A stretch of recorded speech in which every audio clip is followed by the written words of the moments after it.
آخری جملہ سنو، یہ جتنے خدمت کرنے والے ہیں، میں بالخصوص ڈاکٹر صاحب جن کی محبت مجھے یہاں لے آئی آپ کے پاس، ان کے لیے اور ان کے پورے خانواده اور بچوں کے لیے جو یہاں اتنا محنت سے اہتمام کرتے ہیں، میں جملہ کہنے لگا ہوں. ملا عباس کہتے ہیں میں نے مصائب پڑھے علی اکبر کے ذریعے کے سامنے گریا ہوا، میں مسافر خانے آ گیا واپس. اب میں آرام کر رہا تھا کہ میں نے خواب میں امام حسین علیہ السلام امام حسین تشریف لائے اور کہا اے ملا عباس تیرا شکریہ، تو نے میرے حرم میں مجھے اکبر کے مصائب کا پرسہ دیا، لیکن اے ملا عباس جب تم مازندران واپس جانا تو وہاں میرا ایک شیعہ رہتا ہے، اس شیعہ کو کہنا کہ حسین نے تجھے سلام کہا. اللہ اکبر. یہ میں سب خدمت کرنے والوں کے لیے پڑھ رہا ہوں.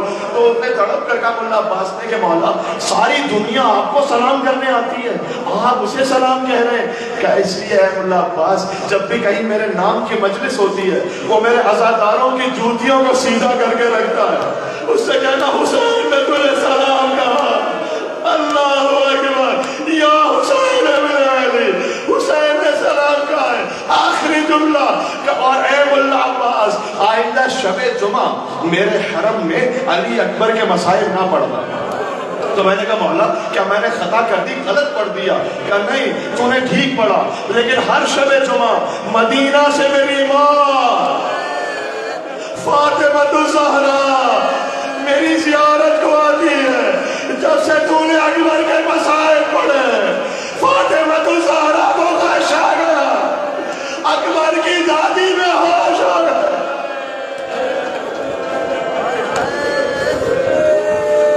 کہتی تھی ماں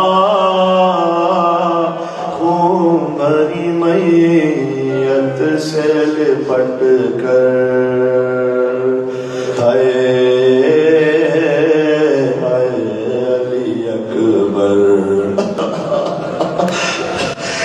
تقریباً سب نے سنا ہے. شہزادہ علی اکبر کا پرسہ ابا عبداللہ حسین علیہ السلام کی بارگاہ میں ارمان تھا پہناؤں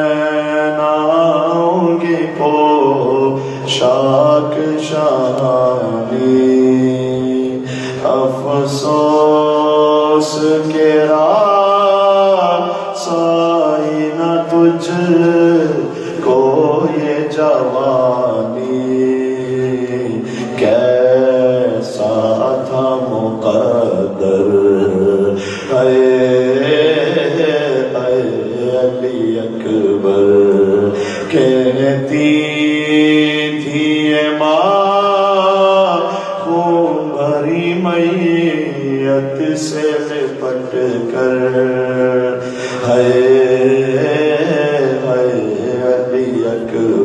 ایک مت اور پڑھتا ہوں. تم ہچ کیا لے کے جو دم توڑ رہے ہو، موما سے ہمیشہ کے لیے موڑ رہے ہو، کیوں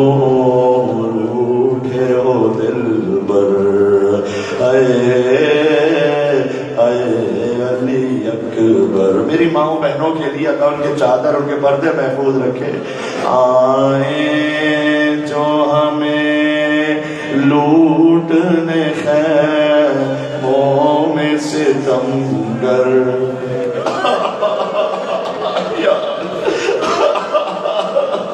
آئیں جو ہمیں لوٹنے خیموں میں ستمگر، ماں دے گی صدائے علی اکبر، علی اکبر، چھن جائے گی چادر. علی اکبر. کہتی تھی ماں خون بھری میت سے لپٹ کر